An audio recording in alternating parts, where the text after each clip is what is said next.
What's your mission here as the rector? Oh, gosh. I think the mission of the church in general is to help people get it. And by that I mean to understand how much God loves them. I think a lot of us don't accept that. We don't understand how much God loves and treasures us. And once we can understand that to some degree, we're more likely to put our heart and soul and our belief into our faith. So I think here at St. Timothy's, I would like to make a joyful, welcoming, warm place.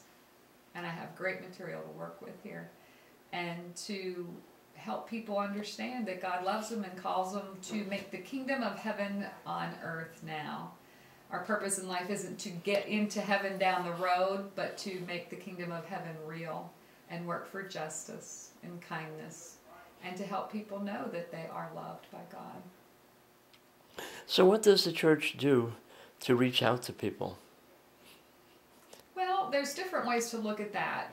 You know, we have a service on Sunday morning. We don't go out in the corners and invite people in, but when people do come in, we try to welcome them. We try to make it easy for them. Our bulletin's open and easy to follow. You know, we try to juggle as few books as possible. So here on Sunday morning, we welcome people in, make the service user-friendly, and have social time afterwards where hopefully people will greet you, talk to you, ask you questions, invite you back, give you information if you have any questions at all. And then as far as the community itself, we have groups of people that serve the Joy Soup Kitchen, that go to the community shelter, that we've done Habitat for Humanity. We did a work day within the community that all the churches were invited to participate in. And also just to encourage people. It doesn't have to be a church thing, but to encourage people to use their gifts and their talents for the good of humankind. Does that answer your question? Yeah, it does. Okay. It does. So you've got the garden out there. That's right. You reminded me of something that we're very proud of, and I didn't even mention. I think the garden's a great icon for the community. It's growth at different times. At times it has to lie fallow and be nourished itself, just like a human being does. And when it's bountiful goodness can be shared with everyone in community because God is full of abundant love and abundant things for us. So the garden has been a good icon. As a matter of fact, our sort of theme for this year is Bloom Where You're Planted. And so what we've invited people to do is to plant themselves here at St. Timothy's, to really invest in the church with their whole selves, with their time, with their talent, with their treasure, and then to bloom here. And whatever we can do to nurture that, encourage that, teach about that, help with that, that's all good. So that's been, the garden really was our symbol for our community for this whole program year that we're in right now. Did you institute putting that in, or was that already here?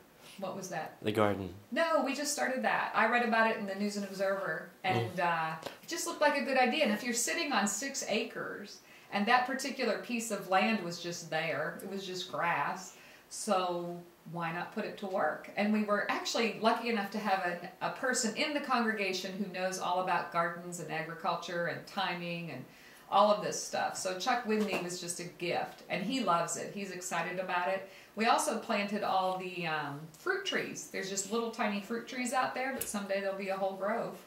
And so that also is a nice symbol for the community. There's also flower and an herb garden. I don't know if you saw those. But we have a little bit of everything out there. But it is a good symbol for St. Timothy's, I think, that we're nurtured, we're nurturing, we're giving, but we are also receiving. I think all of those things are important in your life of faith.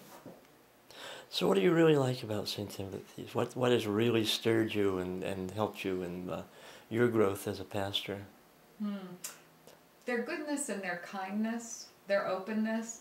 Coming in, I had been an associate rector, so this is the first time I've been a rector.